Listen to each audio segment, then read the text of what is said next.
Welcome to Living in the UK. My name is Joba Mogaji, and today with me, I have Mr. and Mrs. Jibodo. They are very close partners and friends with me and my family, and they are here today to share their ideas on raising a child in the UK, especially if you're just new to the UK. Mr. and Mrs. Jibodo have been married for 14 years. They're blessed with two beautiful children, and they've been entrepreneurs running their business for over 10 years, and their business is around children as well. So they are coming with great insight and great knowledge to share with us today.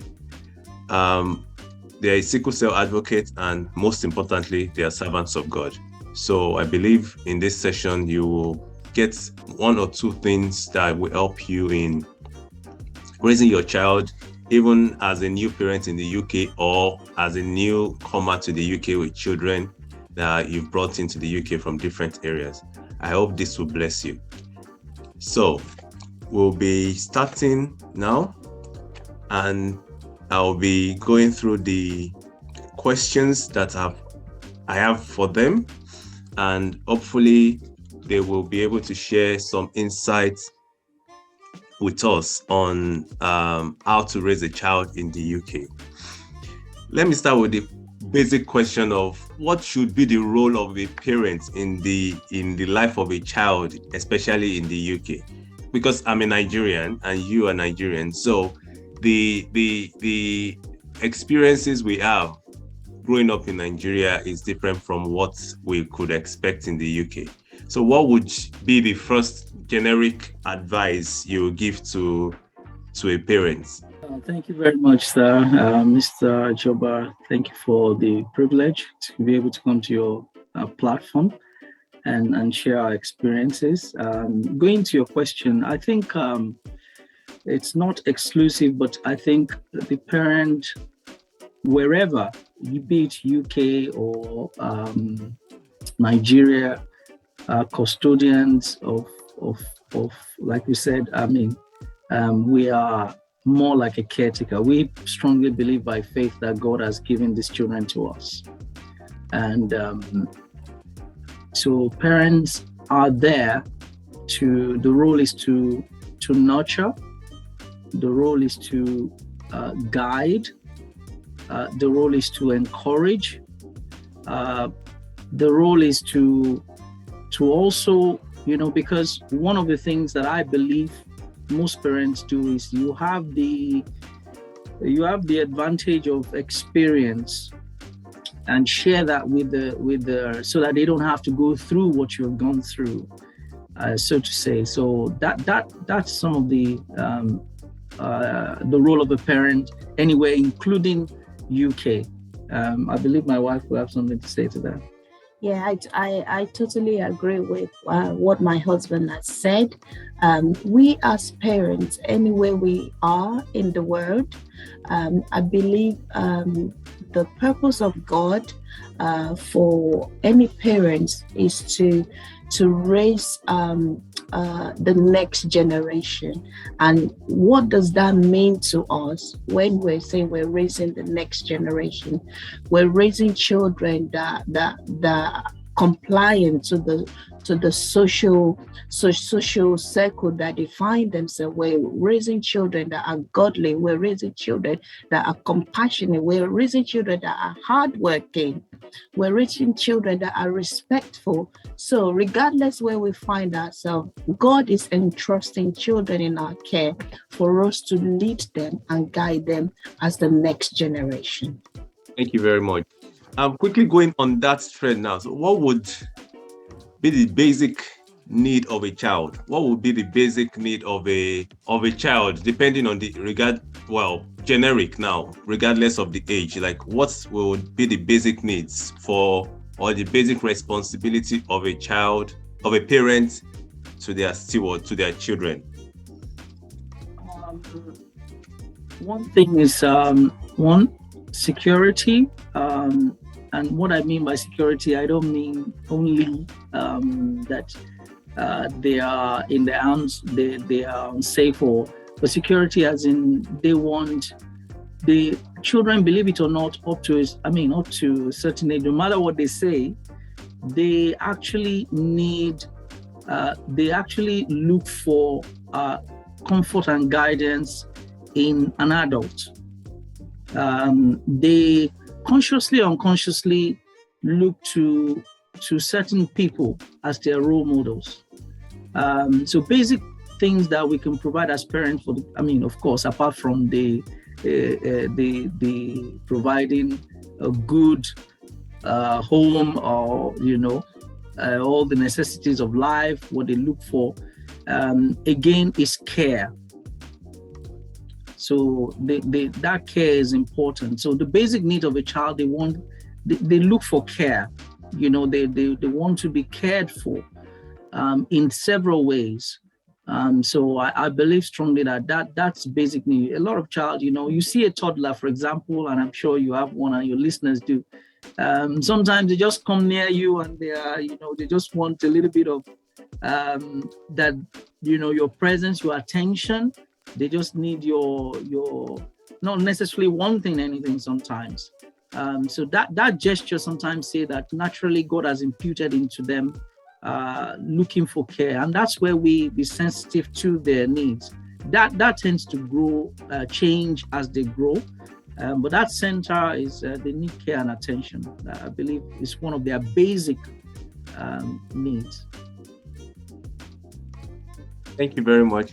Do you have anything to add to that, Ma? Maybe just two things to the list that my husband mentioned already, because I would say love and trust. Every child wants love regardless of what age they get to. I still sometimes call my mom, I was raised in Nigeria. You still have that love, that affection all through, and it's very important from an early age for your child to be able to have that. We have an 11-year-old who is constantly coming to put the head there, put the arm there. I said, come on, move your head. So love at any level is so important, and it's got to be grounded from the start. There's this phrase that you yearn for what you don't have. Sometimes children crave for what they don't have. You see children that are raised in a home that they don't have love, they don't experience love. When they grow up, I know this might be just an example. It can actually happen to anyone. They grow up looking for love everywhere. They're jumping from one man to another, because they've never experienced the love of a mother. They've never experienced the love of a father or anything like that. So love and trust are foundational and basic need for every child. Thank you very much. So now coming to the UK with a child or just giving birth to a child in the UK, how do you balance your own experience against what the society or what the law allows in the UK in this new environment that we are in? Because raising up a child the way you've been raised up may not work. Well, it's not a matter of may not work, will not work the way you have if you just take it the way it is and you try to apply it to your child in this environment. What do you have to say to that, please? Thank you very much. What you raised is a very, very, very important question, and I think it's actually a dynamic question, and it's not restricted. But we'll start from the basic. The truth, like we were raised in Nigeria, and there's so many things that even in Nigeria, that's the other thing. Even depending on the generation, there's some things that how we were raised in Nigeria are changing even in Nigeria itself. But now, because the focus of our platform is the UK, one, I want to encourage parents to keep an open mind, because change is very, very difficult. You've been raised in a certain way. Is to be honest with ourselves, that the environment, the times there may have changed. Whilst we won't discard everything, coming to the UK, one, you want to understand how things work. I mean, apart from that, we raise our children, we work professionally as well to some extent with children. So you find out that in Nigeria, I don't know, let me give you an example. I mean, my parents will just tell me, do this, and I'll just do it. But as a toddler, you find out the children will ask why. They say, why? So, I mean, initially, from my point of view, I thought that was insulting. Why would you ask me why? But rather than thinking about that as an insult, you may start to think that they may be inquisitive. It's another opportunity to explain. And so that might be a simple change. That as simple as this might be the beginning of what you think, okay, maybe the child is beginning to, and that this starts from an early age. 2-year-old, they would ask why. They're not challenging our authority. They're just being inquisitive as to, and it's being trained. They're being trained to ask that here in their nursery, in their play group. And the other thing that I will let my wife is again understanding how things work. So basic things that and this was a big issue with that. For example, in our borough, the authorities, they had to come and understand the culture from Africa, because there was a lot of confliction, things that they thought there was a safeguarding issue or how we were bringing up children. Normally, when the child you just give them 2 taps on the head. Stop that, stop. And that's not the norm. So you might have to start thinking of, while I'm a believer of being firm with a child as well, I strongly believe that scripturally, and that's what I use to balance my parenting between living in coming from Nigerian background and living in the UK. The balance for me is what the scripture says. So I would end by saying that raising children in the UK with regards to new parents that are coming is try and seek counsel, like your very wonderful channel that you're doing now. Find out from people that have gone ahead how things are. Inquire every stage, spiritually, morally, educationally. Ask questions. Those that are doing it well, and they'll be able to guide you through. Yeah. I think my husband's actually covered a lot of it, so I will leave it there. Thank you very much. You're welcome.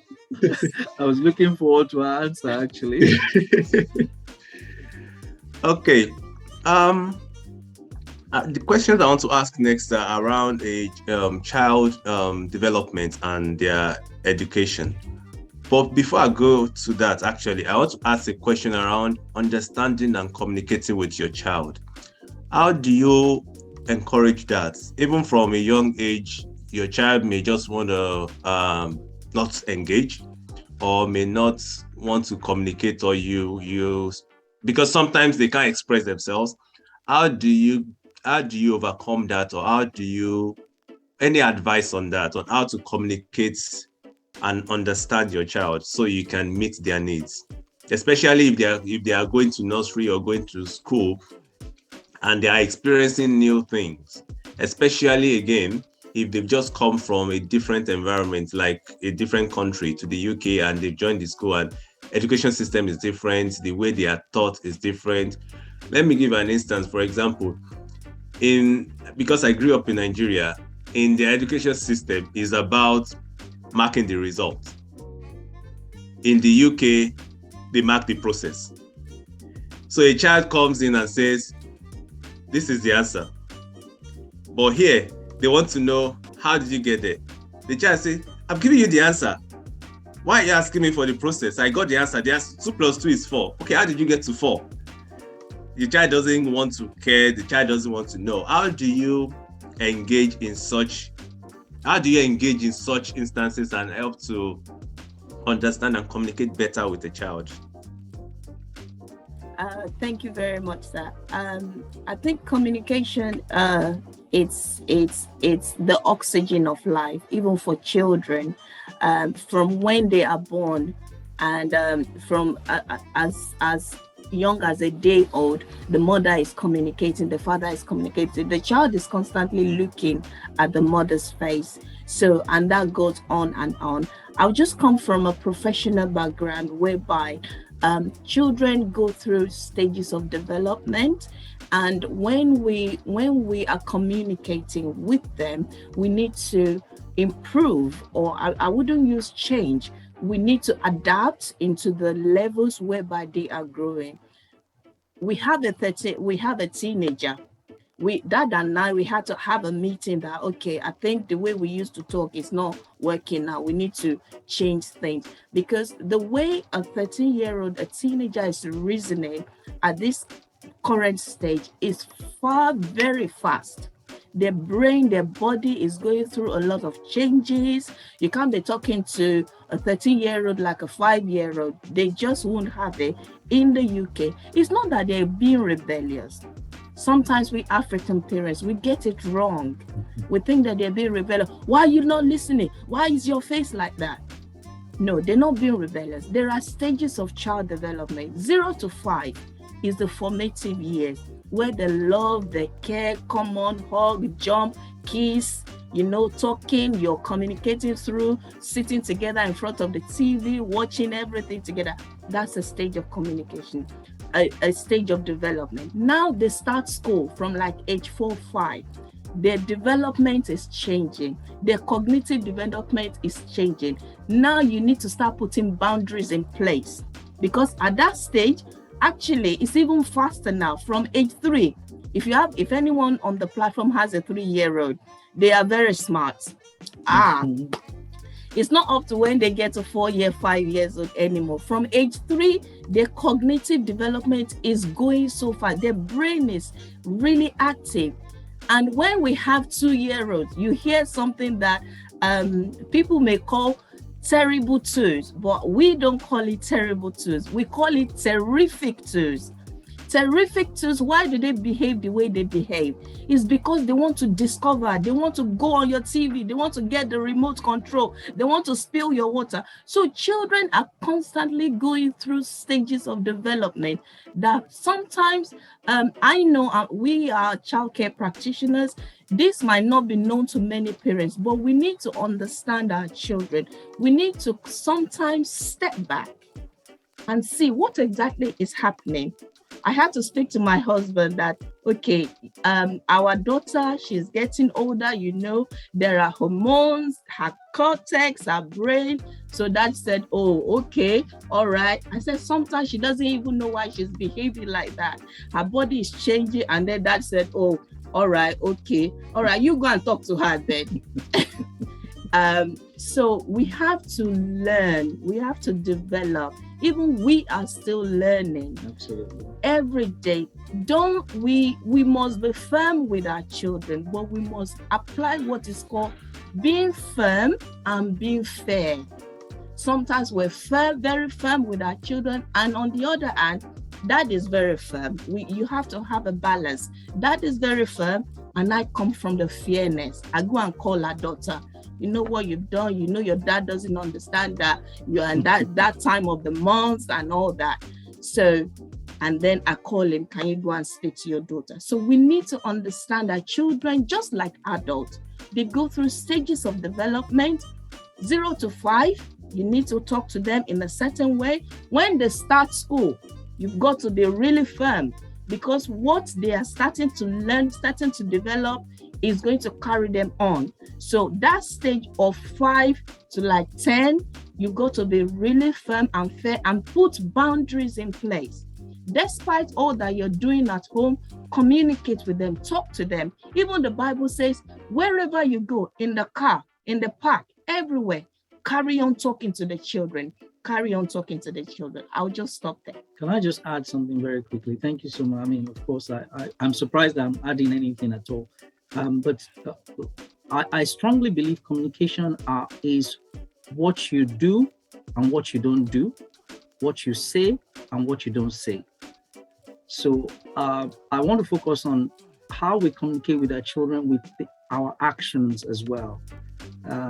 You find out that a lot of what we do get across to them.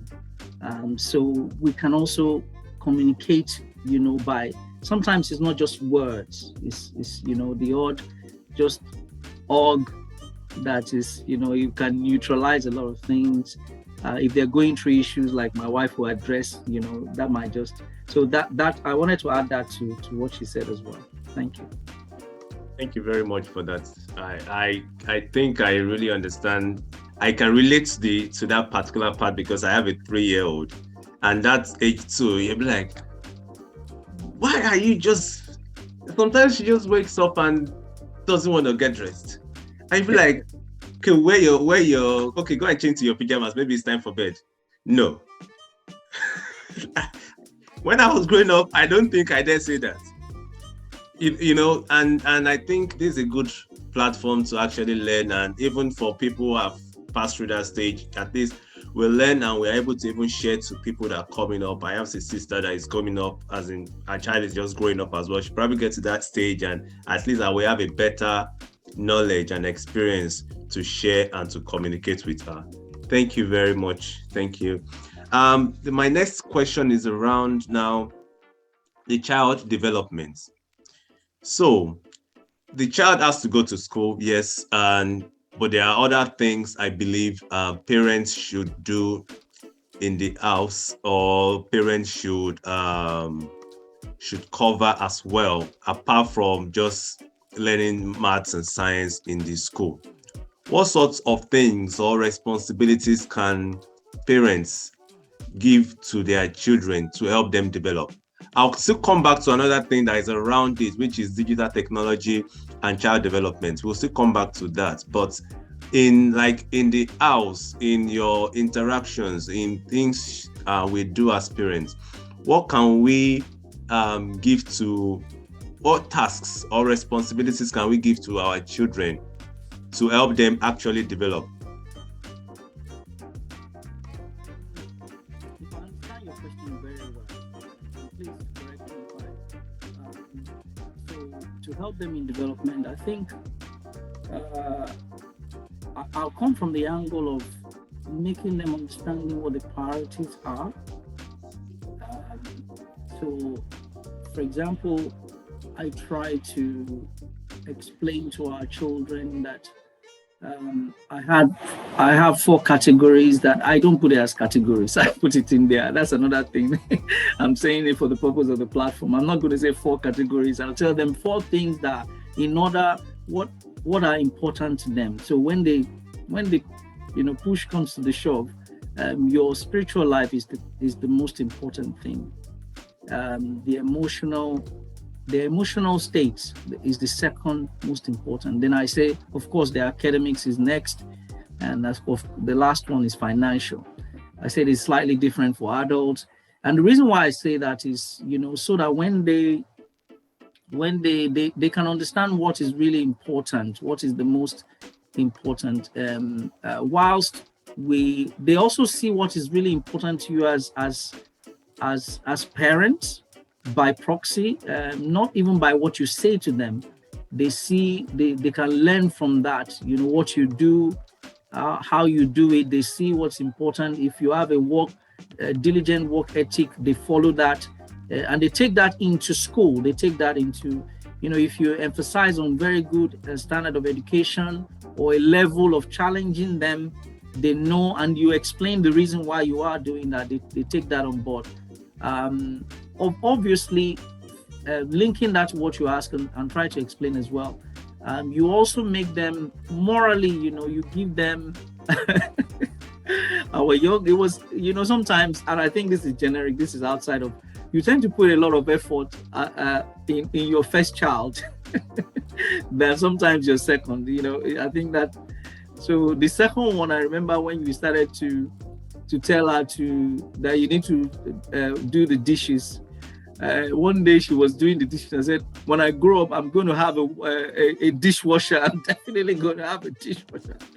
I said, it's not about doing the dishes. It's about learning to be able to fend for yourself, willing to take responsibility for other. I said, that you make the jokes that when I used to do dishes this big, and he said, no, I'm definitely going to get a dishwasher. But so you try to give them responsibility as they grow as well. And you want to add to that? Yes, giving them responsibility can be as early as when they are 2. I remember when our second child was 2, she could talk. She was from age 1. She had a mouth like that. She could talk, so she was ready for anything. Right, we started sending her, go and get your shoes, put your shoes on, get your socks, Why are we saying responsibility? We want to try and raise children that are courageous. When they go out of home, wherever they find themselves, they are courageous to take on things. They are strong at heart. They are responsible. Trust me, we are not professionals in this. We are still going through. Children can sometimes be lazy, honestly, but you just keep encouraging them. Get your socks, get your sisters this, get your brothers this, get the dustpan and brush, get them to sweep. Responsibility. When they get older to like a teenage year, 14-year-olds, get them involved around the house, around decision making. Get them to go to the shops, support them. If they are afraid of going on the street, train them, teach them. So there are so many things that actually schools don't raise children. We raise children. They go to school to support. Good children from good homes make good school. Agreed. Good children from good homes make good school. Everyone is looking for good schools. If we all do our bit at home, we will make good schools. So we want to raise children that are courageous, that are responsible, that are independent, that are active. They are strong at heart. So that's where my husband is coming from. And it's never too early for a 2-year-old to get the dustpan and brush and pack up the pile. Let them do it. Let them carry on doing it. They will get it wrong, like our daughter. She's still moaning after many years. I said, no dishwasher. One day you will come to a stage whereby you will go to a place, there's no dishwasher. Would you not wash plates? Would you not wash your stuff? So we were raised that way. It was hard. But what we're trying to be, it's not that we want our children to suffer, but when rubber meets the ground, we want to raise children that are courageous, that are strong, that are responsible, even going in the society. Thank you, sir. Thank you very much. Good children from good homes make good schools. And I think that applies even to the society. When the family is good, when the children are good, definitely the society will also be very good. Definitely the society too will be a better place.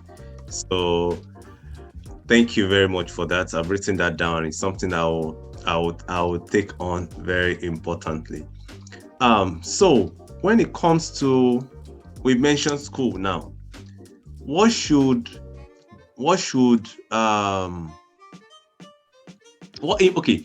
impact, before it comes to, so the question I want to ask before now is that what should you look out for when school hunting? But maybe you can tie it into this other question around what do you see as what's the impact of a good education in the child development in an early stage? Because especially in this day and age that we are, children are learning fast, things are moving fast. We're getting inventors that are very young. How do we position our children, education, in terms of their education, not just school education now, not just going to their colleges and things like that, in a position to be great? Okay, thank you so much, sir. I'll skim through some of those, and the school hunting and everything. I'll let you answer that aspect. One thing that you have to do is, the Bible says that children are the heritage of the Lord. The fruit of the womb is reward. Part of what you want to do prayerfully is start to discern and understand the child from a very young age, what their giftings are, what God has blessed them with. And that's part of your role as a parent as well. In good intention, with the knowledge our parents had, they channeled us to what they knew, like, and with the limited whatever that, okay, you must be a doctor, you must be that's nothing wrong with the intention, but that was what they knew. I'm of the opinion that once you try to understand what the child is and what God has ability, then you start to, if the child is you find that they're going towards performing arts, they have qualities of that, you identify that, then you start to resource and research and look for how you develop that at a very young age. Great children, because you use the word great, and that's why great children, they actually they are oftentimes their skills and ability are discovered young, and they are nurtured in that direction. You put a lot of effort into that. And same thing, if a child is, for example, takes interest in things like coding, and it's not interest, again, you have to widen and broaden your horizon as a parent. You have to see this like, parenting is not something that you've gone to school for, but you have to, people that are watching this, number one, you are in the right platform. That means you're trying to improve yourself. Look at people that have gone ahead, find out what they've done. There was a time we got our children to read, his name just flew out of my head now, the Ben Carson, and how the book, what he wrote, you saw how when we read the book, they read the book, we reviewed the book, and I said, okay, see, the mom at some stage when they were not doing well at school told them that, see, you're not going to watch TV except in the weekend. So I said, you know what, we're not watching TV during the week except weekends. I know that sounds, so we had to agree. They were like, no, see, if we want to achieve what we want to achieve, this is the goal. So sacrifices may be made. So for great children, you discover early what they are interested. You encourage it. It might be a footballer, it might be a netball. You encourage that. It might be sports. It might not only be a holistic thing, like you said. It's not just in academics. And if it's in academics, you channel that. With regard to school hunting and education, which is a vital part, a good school will provide. Most good schools, they will provide a holistic, not just education, might be their focus, but they'll have a good all-round education. So I'll let my wife talk about school hunting. Thank you very much, my dear. From when my husband stopped, we, like a disclaimer again, we are talking from our own experiences and the journey with our children. So we're not recommending anything, but if you find anything useful, please feel free. So the major point from finding the school and putting my child here in African community, whether you're just coming from Nigeria or you're already in the UK, it's quite common, and it's actually amazing. Blacks, people from BAME, Black African minority, we love good education. We love good education. But what I would like to emphasize on today is good education is very good, but we must have a well-rounded child.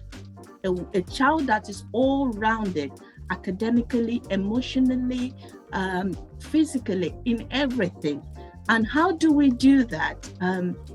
I'll give an example. Sometimes for us to get that well-rounded child, you need to think of the end from the beginning. Mm-hmm. I'll repeat that. You need to think of the end from the beginning. So what do I mean by think of the end? End is what do I want for my child? Where do I want my child to be? Which school do I want my child?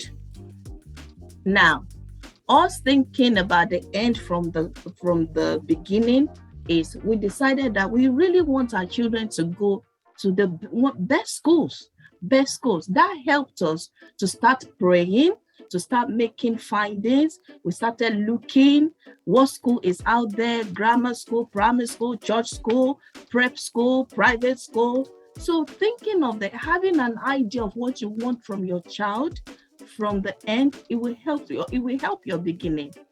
It will help you to make decision that which school do we want our children to go to. We have 2 children, and children are very different.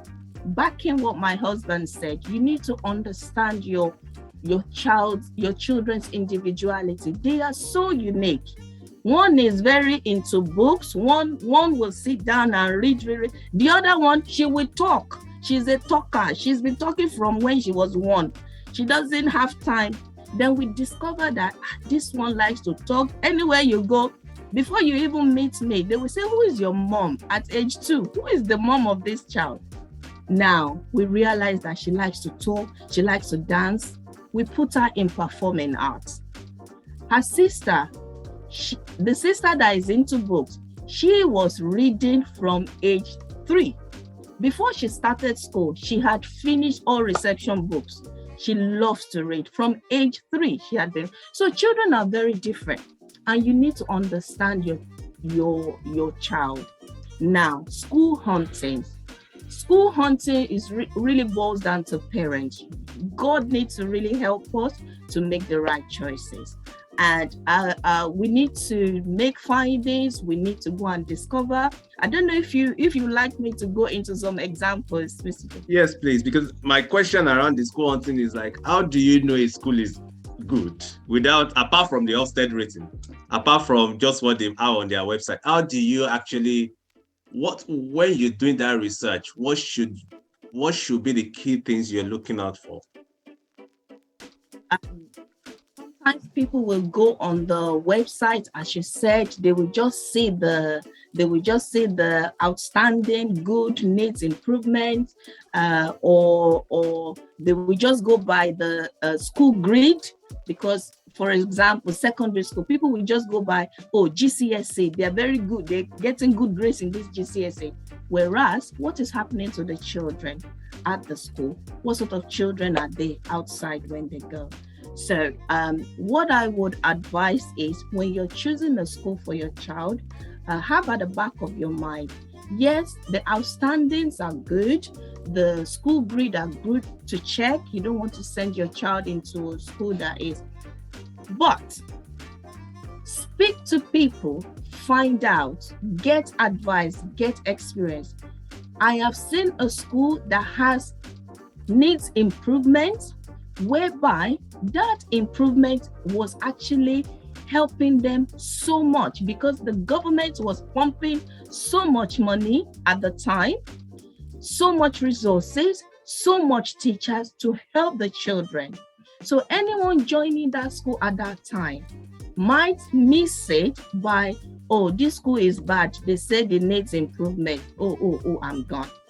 Or a school might have been outstanding for a very long time and we don't know what's happening. Also, I would advise that visit the school, go for open days. Seeing is believing. Probably more than once. More than once. Look at how the children are behaving more than once. What you see will make your eyes glow.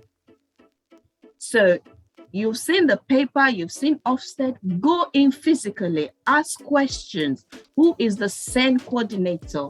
What is the behavioral development? Who is the this? Who is the that? So when it comes to choosing school, it can be a dicey experience, but my advice to anyone will be speak to people that have gone ahead, do your research. Don't base it just on what you see on the screen. Visit and pray. Pray for God to lead you, and have at the back of your mind where you actually see your children. There used to be a time when Church school. We all need to get to church school. It's not only church school. There are schools that are not church school that are also very good school. There are schools that have good rating and they are still very outstanding schools. So I'll leave it there. Thank you very, very much for that. So visitation is very key in choosing the school to actually see. You mentioned who is the SEND coordinator. What is SEND for people who may not know? SEND coordinator, it's an acronym for Special Education Needs and Disabilities. That was probably just an example to know who are the designated people in the school, who is I think the leadership of the school is very key at any point in time. So the team, they make up the team. So including who the designated people are in the school, who if they have, just ask questions. Sometimes some of these things, Google questions that you can ask when you are going to visit a school. Or a nursery. You can Google, people have their own experience. You can, the word just skipped my mind. You can use the experiences. What sort of questions should I ask when I go to a school? And if you feel, you're about to make a decision, apart from the open day, you can call the school that is it okay that you visit? They may say no, they may say yes. If you have questions, that's quite relevant. Yes, and I was going to add to that, the ethos of the school is very important. What's the ethos of the school? What are they focusing on? So those very key things are. Church schools are still very good, although sometimes the leadership and the team there are not necessarily church people anymore. So find out if they are still imbibing that ethos, that church moral, because again, that helps, especially if you're a person of faith. That could be the decider between two good schools. That might be what will help you. And can I just quickly add as well, education, we're not just talking about primary education, we're talking from nursery, from when your child qualifies for that 3-year-old grant or formal education. You need to visit, you need to speak. How many babies do they have in their baby room? If you have a 10-month-old, you're thinking of going back to work, don't just drop your child there. Visit different nurseries. Who is the team leader there? Who is the key worker? How many children do the key worker have? How would they look after them? How often do you change their nappies? Please, let's not be scared to ask questions, because if we don't ask, people are constantly asking this question because it's your child. It's what you want for your child, and I believe it's the best. So when going into nursery, find out who's the manager, how many rooms do they have, how many children are in the baby room, toddler room, ask questions. Yeah, sorry, I feel strongly to say this as well, because we focused on the nursery. With the secondary school as well, you might want to, there's a lot of importance to the secondary school as well. So very, very key. It might be important to start to, yes, this is what I wanted to say. It just came back to me. Especially because we value the academical part of what we're talking about. When they start to be in a primary school, whether they're going to grammar school as well. In my view, I think some children may need extra tuition apart from what is being taught at school to make them exemplary and to get them into outstanding schools. The curriculum is not enough to get them, so you might need extra tuition at the primary school level, especially if they're going to grammar school or private schools. They definitely need extra tuition. The curriculum is not enough. It's not designed enough to go into the school. Well, if they go into a prep school or a private school, that might help. But extra tuition might be needed. Yeah. A prep school, it's a private school of primary education. And then you also have private school for secondary school. So you have the state school and then you have private school. If you have enough money to put your child in a prep school, thumbs up, good. If not, you still have state schools that are good. But as a parent, if you want to support your child through extra tuition, or if you don't have time, you can always send them to tutors to support them. But getting into good schools, you probably need some extra support for the child. If not only if you have enough money, if you have the right information.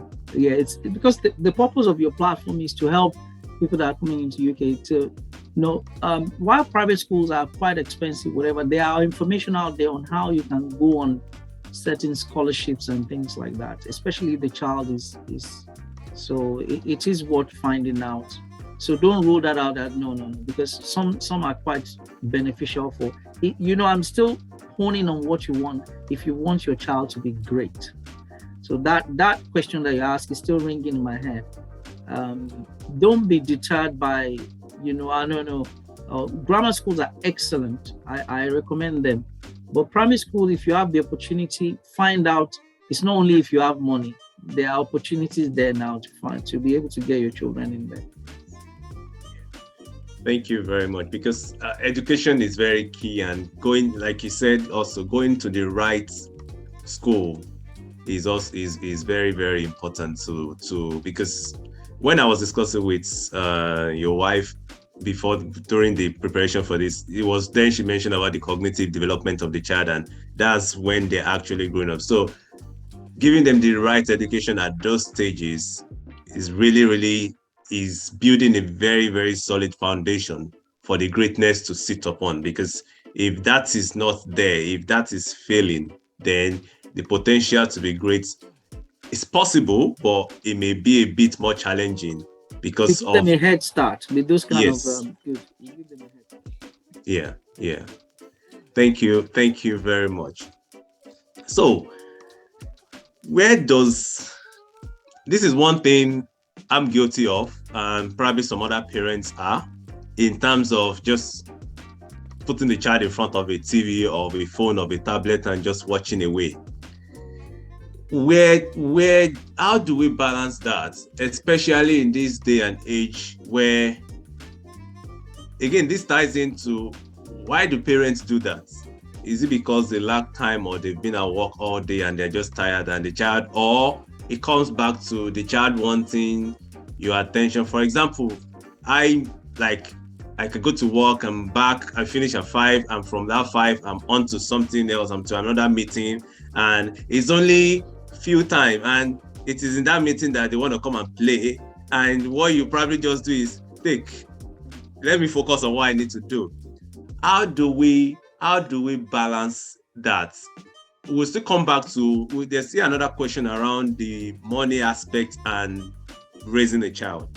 Then this is around the digital technology. How do we balance it? For example, a child may not enjoy to read, buy books and cartoon, and she could be singing along or on things, but like, oh yeah, let's read. I don't want to. Or just doesn't want to, but she could probably recite and read everything she's watching is going in, but actual off the screen is a bit challenging. How do you balance that when you're raising your child? From my point of view, and this is, again, I believe strongly that, digital technology or in itself is not evil and it's not detrimental. It's not the problem. Just like every other thing, it needs guidance, and you're not, I still sometimes do that, but what allowing them to when you are busy and you say, okay, you quickly use your But they need guidance on that. Very important. Like you've answered some of the question on what they're exposed to on using the tablet, watching i.e. games, what they see. And very, very important, we need to make sure that we are we go as parents. It came to a point in time whereby we thought we don't have a clue about this digital something, because we just used to say no. I said, no, we can't keep saying no or depriving them. They are going to, when they get to school, they use this. So it's how we one, make them understand what they are able to, if you have a toddler, for example, you give them an iPad. You don't just give them an iPad. Maybe you put it on whether Cocomelon. Make sure they are watching something. I'm not soliciting for Cocomelon, to be fair. I don't think I know much about it, but I just hear. But you make something, and there, if you're a person of faith, there are a lot of similar things that you could introduce your children to, so that even whilst you think they are being glued to the tablet or phone, what they're taking in is really benefiting them. Going back to those 4 categories, either spiritually, emotionally, academically, or even financially, you know what I mean, is having a positive effect on them, not just on a random game that is advertising rubbish on it that you don't want your children to take in. So be involved with what they are taking in at different levels. When they start to get to 10-year-old, 9-year-old, and even teenage, that's a different ball game. You have to keep reasoning with them. This is, what are you doing? I mean, I was saying to my 13-year-old, so what this video you're watching on TikTok, how do they? He said, oh, it's suggested for me. How can you let somebody suggest what you take in, when the Bible says that your heart, you should guard your heart with all diligence? How can YouTube be suggesting the videos you watch? You should be determining what you take in. I had to reason and say, oh, it's suggested based on my interest. So the digital, whatever, they need guidance around that at different levels. You need to be part of it. So take time out of your busyness and see what interests them. So they said, oh, they're watching this. What is it about? Let me find out. Thank you. And I would just, in addition to what my husband said, technology, it's not bad. We just need to make a balance in how much time our children spend with screens. Maybe my husband is starting to forget when our children were young, maybe the first was like age 5, and the younger one was like 3. Those that have children, please be careful. I think my husband mentioned earlier that we were quite firm with our first, because we just realized that the younger one just tend to follow what the first does. So my advice to parents is, what the first do is likely that the younger ones or those behind them will follow. So I was saying that you probably started to forget. Our children actually used screen. Then we didn't have tablets. This was like 12, 13 years old. We didn't buy them tablet. We had a computer. But what did they do? What were they doing on the computers? We subscribed for some educational stuff like reading eggs.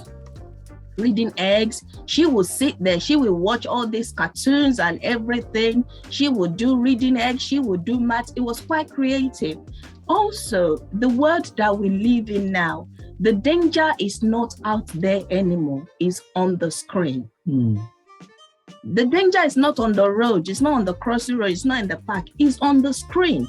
Your child will be watching a cartoon or something, and you will see an advert pop up. An advert for that is age categorized 12 years old, 15 years old. What advert is popping? What is popping up on you? So we have to strictly monitor. It came to a stage whereby we said, actually, just for the educational purpose, we weren't watching TV. We were not watching TV in our household Monday to Friday. Dad and I, we have a way of watching our news and all that. So what did we do? We spend family time. They were reading, because when your child is 5, if we have anyone on the platform, you have a 5-year-old, we're very good. You have those that have gone 5 and over, we're all good. Even us, we're still learning. 0 to 5, we call it formative years. Formative year, everything they're going to start learning, start from that 0 to 5. So let's not get them so used to screen, They need to develop handwriting. They need to learn to start learning the phonics, to read. Those that have gone to school, they need to work when they get to key stage 2, which is year 3, year 4, year 5. They will start to do exam. Screen will not help them with handwriting. You will write that thing on paper. It's still conventional. As good as screen are, as good as computers are, there are still some landmark stages that your child will need to achieve at school. My husband was saying we gave our children a book. Ben Carson, it's called Gifted Hand. If anyone knows Ben Carson, is one of the top surgeon, former top surgeon in America. And I think our first child read that book at age 8, age 9. You would think, what's wrong with us? When there's nothing to do, they say, Daddy, I'm bored, Daddy, I'm this. He said, go and get a book. That helped them to constantly, they can't put books down now. Our punishments in our house. If we say our children are not watching TV, they're not bothered. If they say they're not watching screen, they're not bothered. If we say you're not reading, if we take their books, that is a punishment, because it's what they love, what they used to. So let's get our children used to the conventional things, because when they grow up from like age 13, age 14, they'll start to make their decisions. Some of the stuff that we've even taught them, they'll probably drop it. But screens are good, computers are good. Let's make sure that they're learning, using it for the right stuff, reading, writing, developing their mind, using it in all the right ways, rather than I'm bored, take. At church, we're walking around with screen, I'm bored. Now, I would like to focus on children that have disabilities. We have parents and families that their children have disabilities, and they need some of these resources to help them. That is absolutely fine. We have children that have ADHD, autistic spectrum disorder, hyperactive. They needed to use it to calm them down. So it's fine, as long as you know what your child is doing on that system.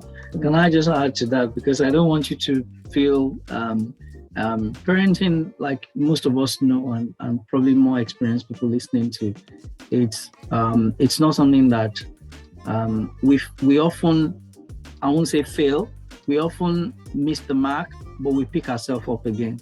So I remember when my wife was talking about TV, my confession is that when they're at school, I watch my news, because I know the whatever was for them.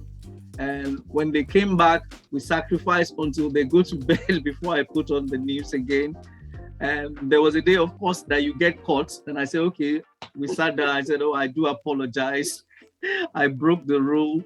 So parenting is not, I don't want you to feel that, okay, we've got it all together in some way. But when you set boundaries together, obviously you have to reason together. So yeah, basically that's it.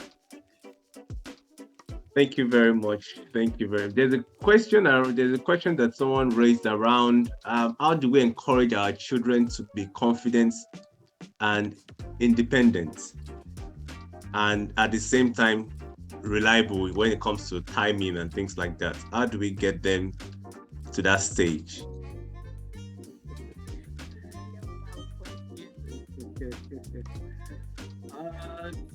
Really, you just have to keep talking. Reliable, I mean, I don't know. I wish I could sit there and answer, but I can tell you what to do. I myself am working up. I mean, when our daughter is at home and the 13-year-old, I'm talking about Can you go and tidy your room, please? And I've done it, Dad. I've laid my bed. I said, no, can your shoes in the corner? He said, Dad, I think you have OCD. I said, what does that mean? He said, no. I said, your shoes have to be in this. Just trying to get them to, again, waking up on time. Again, one, you have to keep letting them know the motivation behind that, trying to drive home. As adults, these are some of the things that we're actually still struggling with, trying to be disciplined around that. So as children, one, I encourage that you show them, you demonstrate that, if they see the ethics, you get up early. If you see that, you clean the house, it would encourage them eventually. What you're saying, at least they would take it in. You're not more like an hypocrite that you're just saying. So you keep encouraging. Talking about confidence, again, it depends on your interaction. You have to create an atmosphere at home, which we are working on very well as well. Create an atmosphere where that they can ask questions. It's not a dominant atmosphere whereby they don't feel comfortable to ask questions or to express their views in a respectful manner. The fact that a child is confident or whatever does not mean they are rude in any way. How they communicate is very important. One other thing that we were talking about before we came on this is that African children, especially in the UK, what we don't understand is that they are having to assimilate two cultures, especially if they were born here. And I practicalize that, they're having to learn how to, when they see Uncle Joba, they will say, they will kneel down, good morning, Uncle Joba. Our 11-year-old, we have a Caucasian man at church, and one Pastor Steve. We went to Pastor Steve and knelt down. I said, so come on, get up. They have to be able to understand at school so that they don't go and kneel down for their teacher at school. So they are having to move between those cultures, how they deal with other, and when they are within their African environment. So we need to empathize with that. Then we need to train them and let them know so that they don't tilt towards one too much and not be able to flow in the other. So that's very key. Yeah, and I'll just add that I made lots of mistakes. I have shouted, I have screamed, I have done everything, but I'm learning that we need to empathize and sympathize with our children, because we want them to do this thing. You should be able to do it now. But it takes time, because we have crossed over, we've done it. Let's just imagine, Mr. Joba, your 3-year-old trying to write. You probably have the best handwriting, and you're saying you need to do it. You just turn your hand like this. It's not easy. They probably need to learn. It takes time to develop it. It takes time. It takes talking. It takes support. You see, so we need to support. We need to be sympathetic and empathetic with our children. I'll give an example. I asked one of our children, come and help me in the kitchen. You need to cut this onion. She refused. I'm not cutting this. I said, I'll help you. This is how you do it. She went to get swimming goggles. She wore swimming goggles. She wore mask. I said, if that's how you're going to do it, we need to support them. They will make mistakes. She didn't do it right. I wasn't happy. She wasted all my onions. She cut the whole stuff. I was boiling inside. I said, oh, well done. Thank you. With all the gears. I still have the picture. Well, she tried. She was swimming Google. She said, oh, this thing is boiled. I will never do this thing again. Whether they are coming from Nigeria or whether they are born here, they are still learning. We learned. Our parents taught us hard way. They will do all sort of to you. But here, we can't do that. We need to be patient. Laying of hands, laying on the back, So we too went through it. So we need to have at the back of our mind, I've been cutting onions for years. She's just doing it for the first time, for the second time. So we need to guide them through to become reliable. Also, my husband said talk. Talk. We never stop talking. You must not get fed up of talking, because one day when they leave home, wherever they are, the words will come. Sometimes when we're not at home, we say, look after yourself. We come back, oh, mommy, I did this, mommy, I did that. They will actually do it eventually. But when you're there, they might not show it, or we have too much expectation from them. But when we're not there, we just have to keep talking and pray that when they need all this information, it will kick in. Have you experienced your child being kind of shy around you? Because what you said there about when you're not there, they tend to do things is what I've kind of observed with mine, in terms of like, she knows things. But we ask her, sitting with you, tell me, she won't want to say it. But if she's with, maybe in the children class in church, she's expressing herself. So that's I didn't think of asking that question, but in that instance, how do you encourage her? But because you know she knows it. Like, okay, days of the week, you know she knows it, she sings it. But when you see that, so if you're not there, she will just be singing it and be playing about with it. But when you're like, okay, let's be serious now, tell me, she will just like don't want to say it? Or how do you encourage them out of such ways? There are many factors to that. Again, because you're giving a specific scenario. One, you talk to her. It might be that not that you are not creating. Sometimes is your daughter or your son? Daughter. Yeah. Sometimes they have they look up to maybe their dads. They look up to them. They even at that very young age, they consciously or unconsciously they have some sort of expectation for themselves.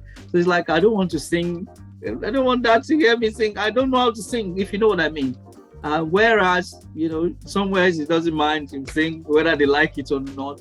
But that is really important to her, that the standard is good. So one, make her comfortable that okay, it's fine. Whatever you do, oh, you've got a good voice. You just I heard you're singing there, or heard you did very well, and gradually she will be comfortable. I don't see that as a permanent thing. It's just something, as long as you make her feel comfortable,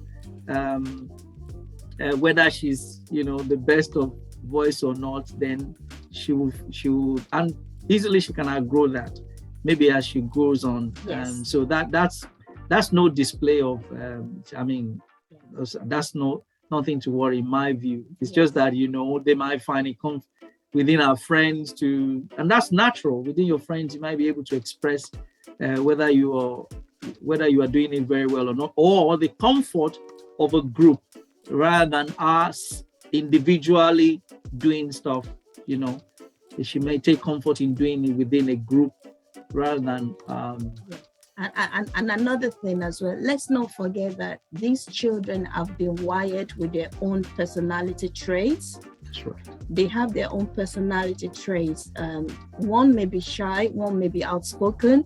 It doesn't mean that the one that is shy doesn't know what they're doing. And, there's the gene factor. But all we can do as parents is we continue to praise them. Oh wow, that was good singing. Even when they're not noticing, maybe she's just singing away. All this Bruno song now. Don't talk about Bruno. That's a nice singing. Even when it's not nice, we continue to pump encouragement, pump praise. Let them hear the positive comments, encouragement from home, even before outside. what they hear at home will then boost them to take it outside. And my husband said, they grow up and then they change. The one that is chatty might become quiet. The one that is quiet might become more vocal. So they've got a life ahead of them, and their personality might eventually change shapes depending on the environment that they find themselves. Thank you very much. Thank you for that, for those responses. How do parents handle abuse or bully of their child? I don't know if you, from your experience, either personal or knowledge of things that have happened around in the ministry or in business, how should parents handle or prevent abuse or bully of their children? It's a very sensitive one. Should I go first? Yes. You sure? So let me take that bully, not from the normal bully.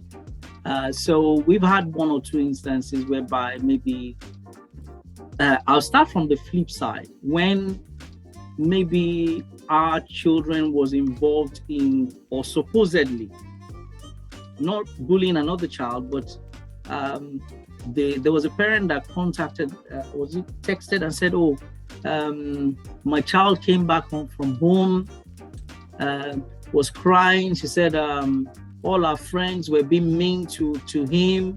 Can you please? So she's texted around, obviously. So we were one of the parents. So that you were being mean. So this is a bit unusual. So we called our daughter. What happened? Said she wasn't involved.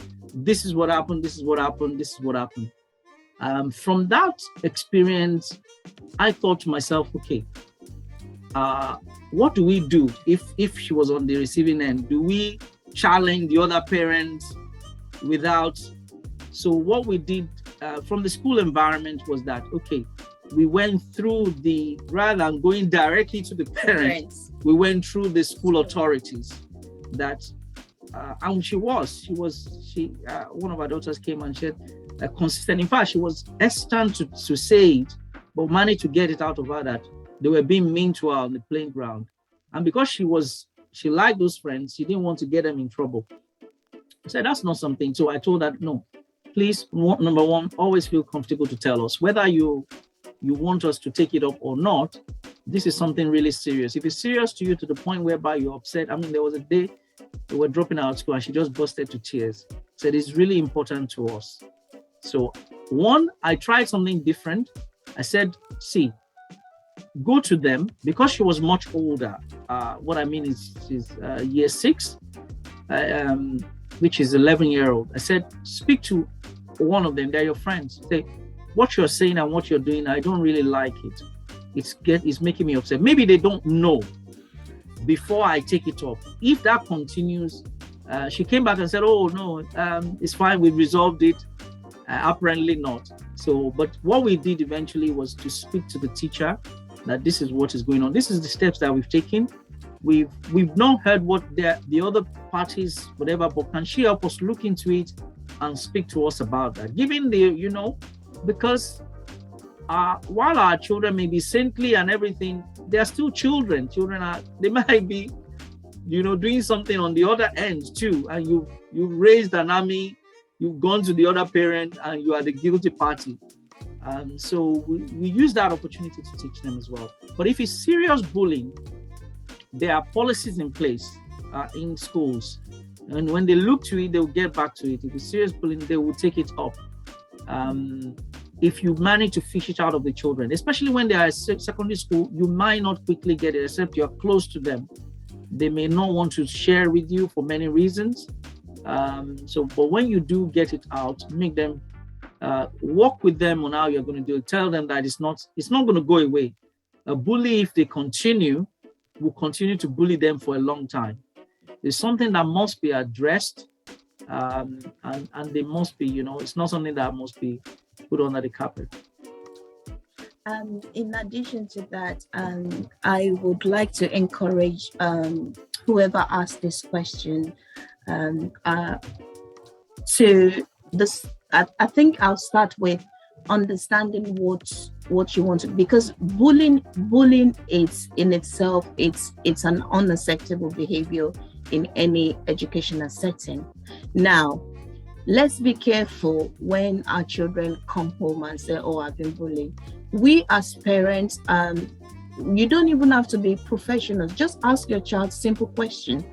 If anyone on this platform, go and Google what bullying is. Bullying is not just, it calls me name. There was a time when someone came to me, all the time in our setting, sometimes you hear children, that child is bullying me, that child is bullying me, and they go home and they say it's bullying. Bullying is a continuous, persistent behavior that makes others upset. It has to be continuous and persistent. So it's not that, oh, their friend heard them today, they come home and say, oh, that person is bullying me. So understand what is at play here. Once we understand and know that this is bullying, and we must go through the right channels, whether you're from Nigeria in the UK or you're already in the UK, we have a country that they're quite efficient in accountability. The school, they have safeguarding policy in place, they have bullying policy in place, and all these informations are actually online on the school website. What does the bullying policy say? Now, my husband said, we parents, we get, they're bullying my child. Hey, I'm going to send text around.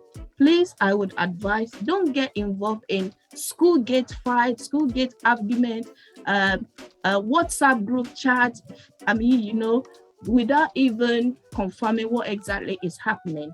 I would encourage anyone, if you think your child is going through this experience, go directly to the teacher. This is what is happening. Children display different abilities and capabilities. Your child might be nice at home and not be nice at school. So the teachers, they see things that are happening there. You don't see, the other parents don't see. We trust our parents, yes. But the only person that sees what is happening at school are the professionals. So please speak to the teacher. They will try and resolve it. They will speak to the children. They will call them together and they will look into it. So please, let's take bullying, if it's the definition of bullying, not like children will come, oh, that child swells at me. Don't say, hey, they swell. Say, what did they say? He said, I'm silly. That's not so. Children will come up with also, that child called me name. What did they say? He said, my eyes is looking horrible. Oh, sorry, that's not. Children will come and make words and also. But once we've established what is at play, let's deal with it practically. Your child keeps coming home, they keep saying someone is calling them, being not nice to them. And bullying can be whether you have abilities or disabilities. We talked about one of our daughters who was, she just would sit on the playground and read. She doesn't really like mixing. And they started bullying her because she doesn't mix. So it doesn't even mean that you're nice. You can get bullied. If you're not nice, you can get bullied. If you have abilities, you get bullied. If you have disability, you get bullied. If you're color, bullying can affect anyone. So let's deal with it practically by going to the professionals at school. Thank you very much for that answer. Thank you very much. I'm sure people will learn a lot from that. I have like 3 more questions from my list, if you don't mind. Then I think there's a question in the chat as well that I will bring up. So quickly going to the social development of a child.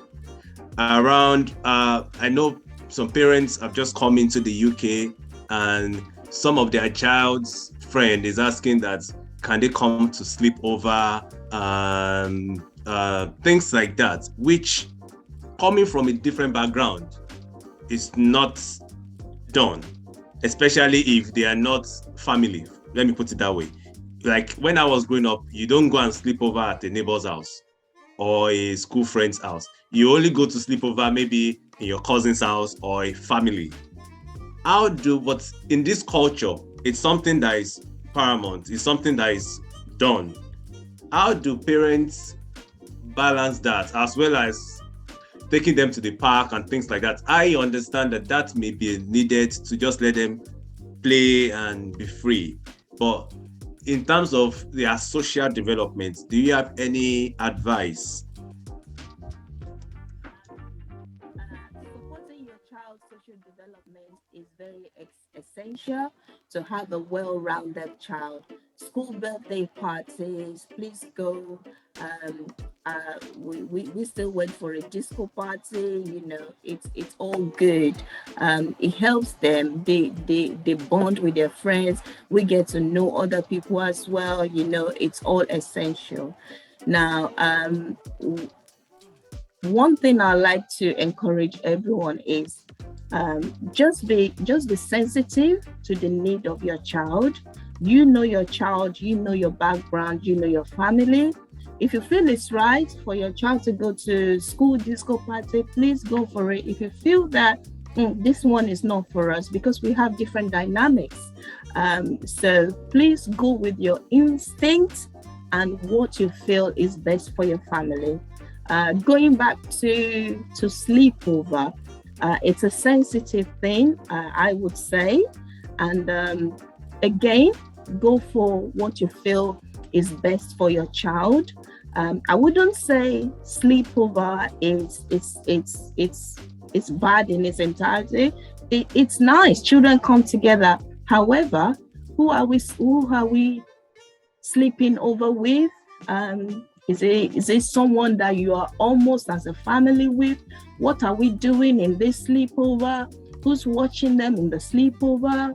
I remember I had a safeguarding incident at work one time. There was a boy that went to visit the cousin. This was not even a sleepover. The family went to visit their cousin. The mom and the dad, everybody was downstairs, and a family went to visit another family who is the cousin. So the parents that went to visit, they were downstairs talking. Their son went upstairs to see the cousin in the bedroom. And apparently, that older cousin was watching a particular movie, which was scary. So the young boy came to school next day and started crying in class.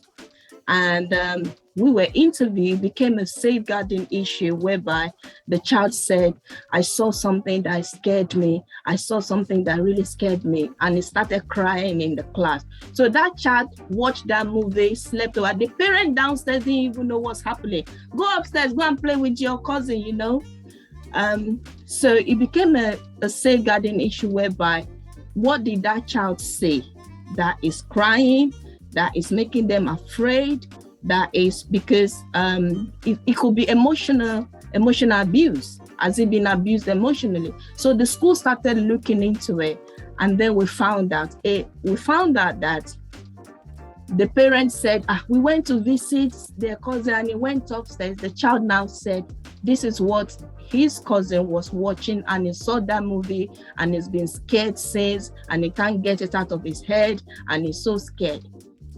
It's just an example. They visited the family. They didn't even sleep over. Where are we leaving our children? What are they doing? What are they exposed to? So if it's a trusted family, if it's someone that fine, sleepover is lovely, but please go with your guts, go with your instinct, be prayerful, and remember what I said earlier on. The danger is not out there on the street anymore. It's mostly online and what our children see, feel, and hear.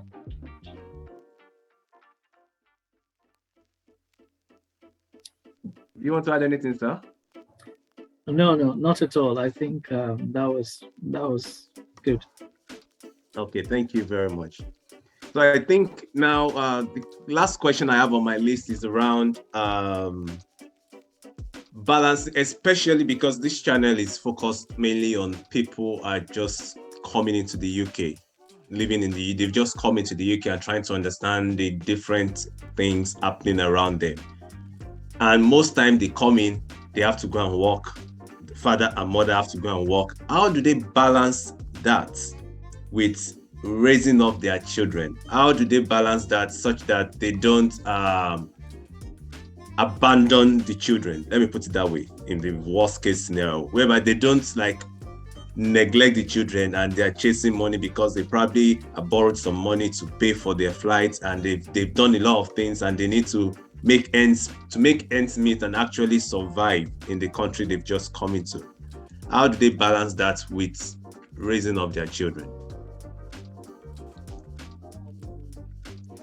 Thank you for that question. And I always want to answer question with empathy, because again, this is what we've been through ourselves. So I can identify with that. One thing that I want to say is that it is only for a season, or make sure that it is only for a season. Because we don't want to miss out on the lives of these children. The other thing is that whilst you're trying to settle down and find your feet, children like something they look forward to. So look out for a quality time. It's not about quantity. Maybe it's Friday evening, maybe it's going to the, like you said, 10 minutes, 15 minutes, going to the park, or something that they know that is their time with their parents, or with one of their parents, or both of their parents. Maybe when you pick them up from school, it's not only going to buy them something that will be a lasting memory they can feed on while you're not around, give them quality time. When I mean quality, you may not have the luxury of the quantity of time. But when you are there, which is very challenging, because oftentimes when you are there, you are now tired because you want to do like 2 work. And so, but you must understand the importance of, so that what we're laboring for, running around for, will not be in vain. These children are really supposed to be our investment.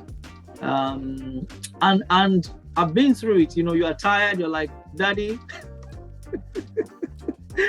Daddy, come and play. What was the game? Let's play Monopoly. Or the other game. I said, let's play this game. Okay, I said, bring it out.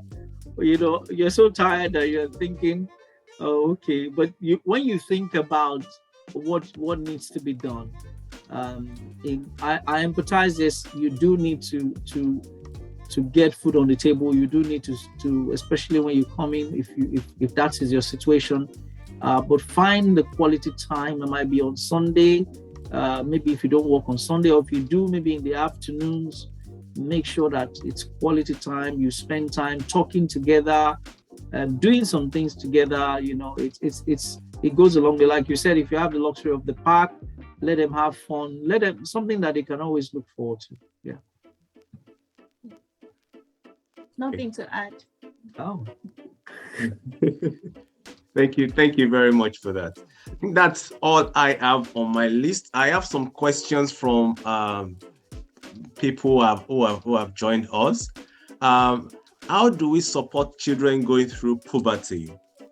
That's one of the questions. Then there's another question, but I want you to answer that first so that we can separate them. How do we support children going through puberty? Children are now going into puberty, even as early as age 8. So it's happening very, very quick nowadays. Whether you're from Nigeria, you're here, whether you're even in Nigeria, I don't know what's happening with this new generation. They are going into puberty quite early now. And what I would like to say to the parents is you may start to talk about things about their bodies from your child. I wouldn't say from age 6 or age 5. Some age 5 children I've heard stuff.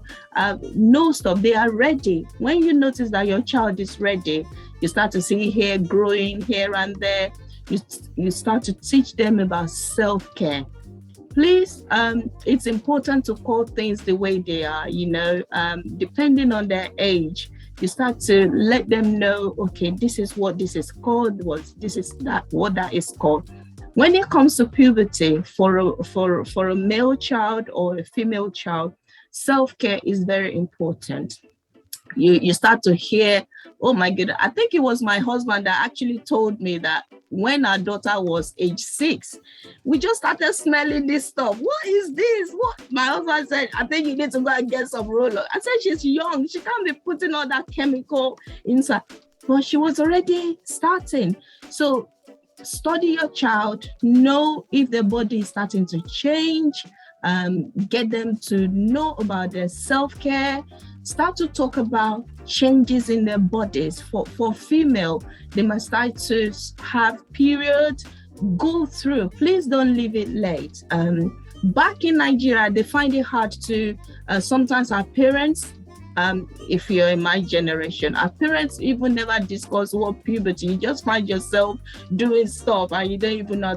Nowadays, children have actually heard at school before you even discuss it with them at home. I realized that when we were going through some of this stuff, my daughter will go, oh yeah, they taught us that at school. Oh, that is what that is called. I said, oh really? I thought I'm early.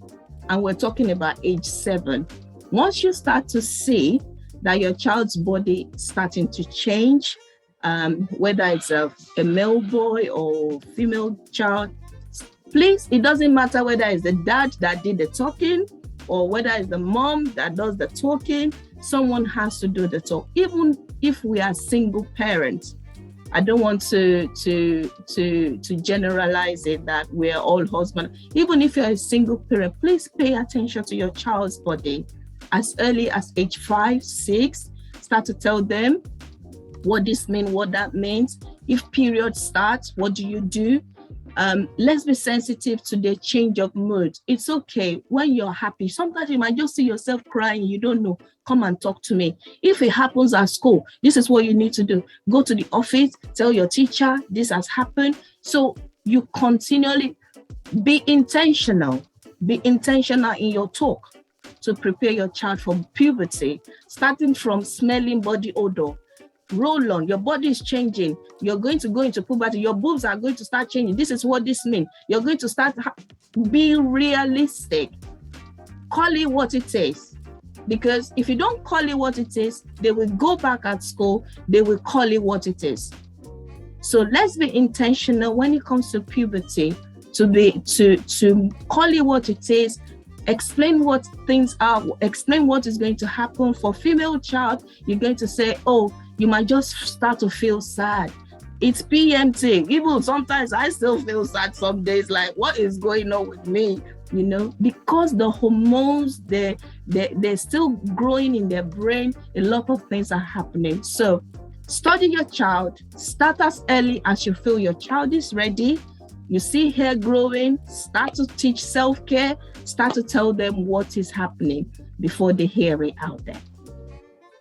Before I will let you speak, sir, because the person that actually asked that question is saying that, how does a mother talk to a son now because the father doesn't have time when it's come to puberty?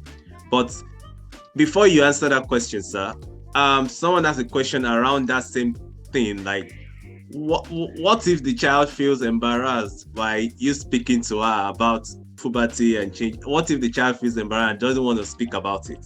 What do you do? They will feel embarrassed. They will feel, they will close their eyes. They don't want to hear it. But can I shock you? At school, when they start to teach puberty and reproductive development, they will bring out pads. They will show the boys, this is pads. They will show the girls, this is pads. I remember my daughter coming home and said, oh, mommy, we did reproductive. I'm so glad you've gone through all the, everybody was going, ew. I'm so glad you've gone through it with me. Everything they say, I kind of have an idea. Thank God we had done that. But your child will feel embarrassed. Remember what I said. You have to call it what it is, because if you don't say it at home, they will hear it out there. They will make it plain. They will call pad. They will call menstrual cycle. They will call menstruation. They will call everything the way it is. So you have to explain to your child, yeah, I know you feel embarrassed right now. Yes, it sounds funny. I know you don't want to hear it. On a light mode, don't make it a great lecture. God help us. But you know your child. I know my child. I found maybe if we're together in the kitchen, I would just throw something in there. We would just throw, on a lighter mode. That is something. Calling names, pinky party. When you start your pinky party, have a code for it. If your child don't feel comfortable with it, if you say menstrual period and they say, "Oh, mommy, don't say that. Oh, that's an ill.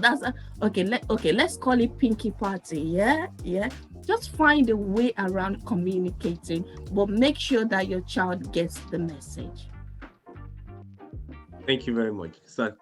Do you want to add to the part where the father is not? Yes. The father is not the boy about puberty. We're in an age whereby information is out there, so the mother might need to step in, because again, it might be a single parent. It might not just be that the father is not there. To be fair, a lot of us, one of the, and I stand corrected, one of the people that are less inclined to change are African fathers. We are so dogged in our ways sometimes. That moms can be very flexible, they can quickly adapt, So if the mom is very proactive in that way, she might need to get the information she needs. She might not have the maybe by searching for it, discussing it from what she knows. It's best that you equip the child with the little that you know than nothing. And it's best that it's coming from the parent first, like you've just said, because they would actually even teach them at school eventually. But the mere fact that at least, but it will be more challenging, because of course, the boy hearing that, depending on the age, from the mom is even more ill than. But again, just explain, use the tactics of what is comfortable with the child. But that doing that alone in itself is helping the child. Coming from the parent, whoever parent it is, making it comfortable for the child, so that when the child is being exposed or taught at school, it's something that one is reassuring, that at least my mom has spoken about this to me. These are the things she said to me. You might be able to even chip in scriptural things, to channel it, because when they do it, they just expose it to them. They give them information. But when you are telling them, you're telling them how to use that information. Knowledge is different from wisdom. You're telling them how to use that information when they get it. So you are being proactive in doing that. So I encourage the mom to do it. Ideally, the dad can do it for the boy, but if the dad is not there or not willing to do it, the mom shouldn't just leave that without doing that. Yeah. Yes, I believe either of the parents can do it, and mom, please take it on. You can do it. There's really nothing that you wouldn't know, but if you need more information, it's out there, it's online. Be free with your child. It's your child. It might actually be better for you to do it than dad. Maybe the way that we even do it might be might be soldier-like or different. So, but if you do it in your own way, in your time, with your son, it might be more effective. Look online, tell them what it is. You see, hair is going to start growing, you're getting big boy, this is what you do. PE, if it's a girl, you start training them. Your bra, when you're changing at PE, this is what you do. Your body is the body of, you don't go and flash your body at everyone. You tell them about the importance of their body. And probably mom, you even spend more time with your son than dad. And honestly, I'll be honest with you, you can do it. You can do it. Do it with your son. say everything, be intentional in the message you want to pass on. My husband said, school will give information, yeah? But what does it mean? I'm starting period. What does it mean for the child? I'm growing hair. What does it mean with your child? It means you're getting bigger. You're becoming mature. You're going to go through changes in your body. You're growing into a young man.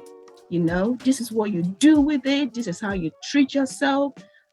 So it's the message, the wisdom is very important and best coming from parents. Thank you very much. One last question before we round off this session. It's been a long one and a wonderful one. I really appreciate you. The last question I have here from one of the attendees is, at what age can we start allowing our children to be deciding or dictating what they want to wear, their haircuts, their hairstyle, or where they want to go? At what age do we start giving them that liberty?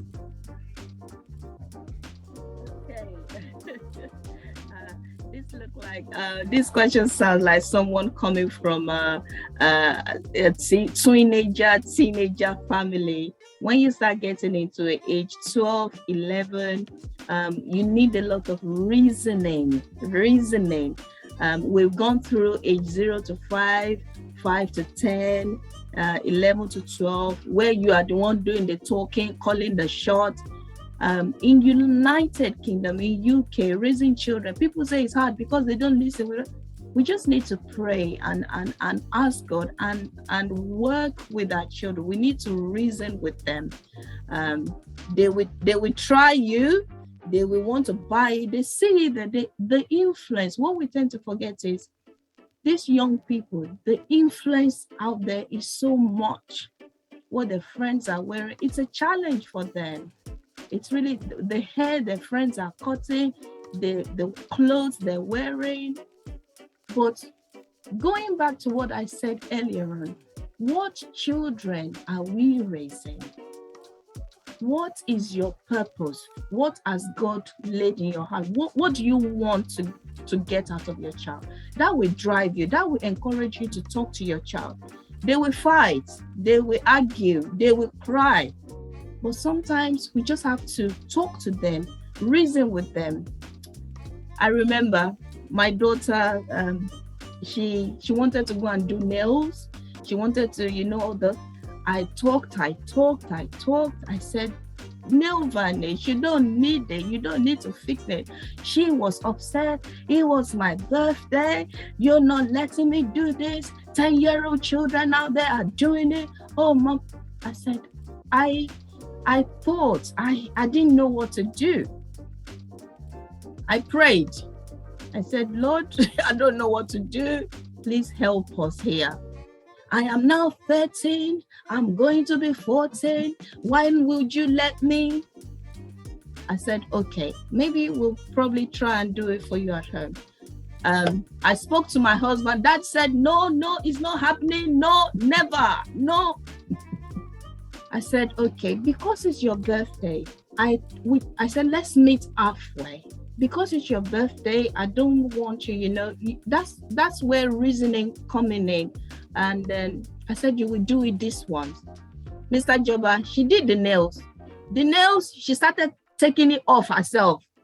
The next day, she said, oh, I don't even know what. I was inside me, I was saying, thank you, Jesus. I told this girl she didn't listen.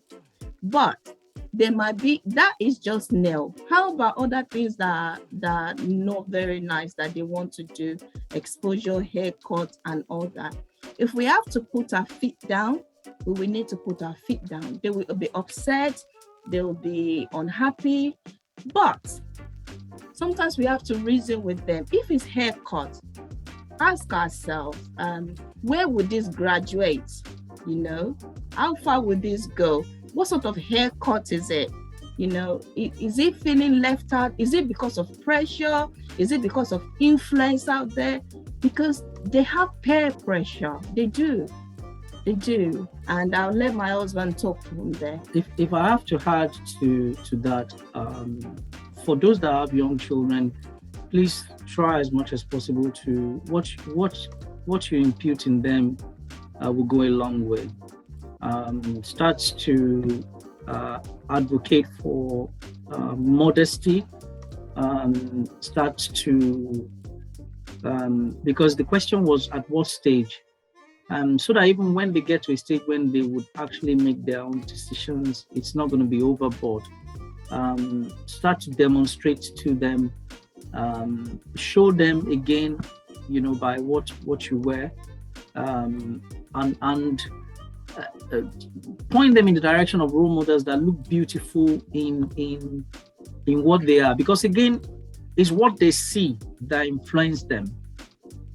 What they see that influence them. So there are people that are beautiful and they're not necessarily. So at what stage? It's going to be gradual. You have to meet, like you said, it might maybe at the tween age.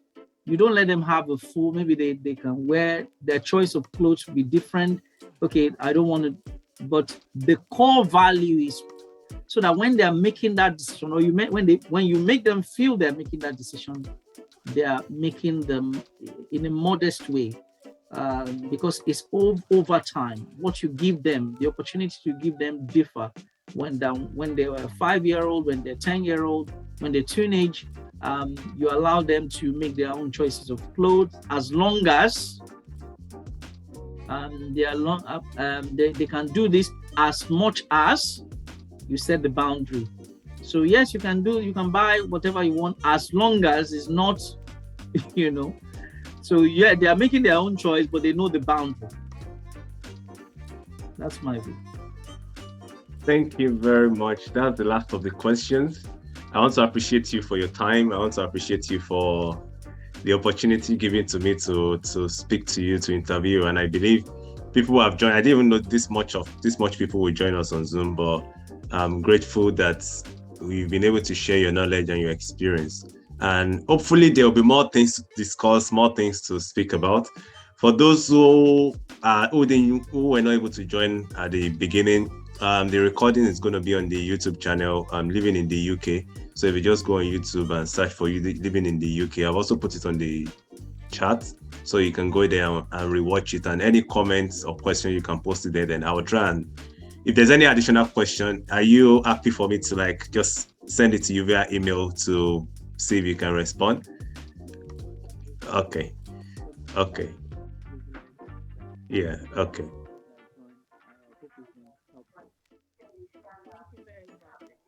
Okay, thank you very much. Thank you very much, and have a great day. I know you are very busy, and I wish you all the best in your business, in your parenting as well. As you've shared with us, we pray that the Lord will continue to help all of us to be good parents.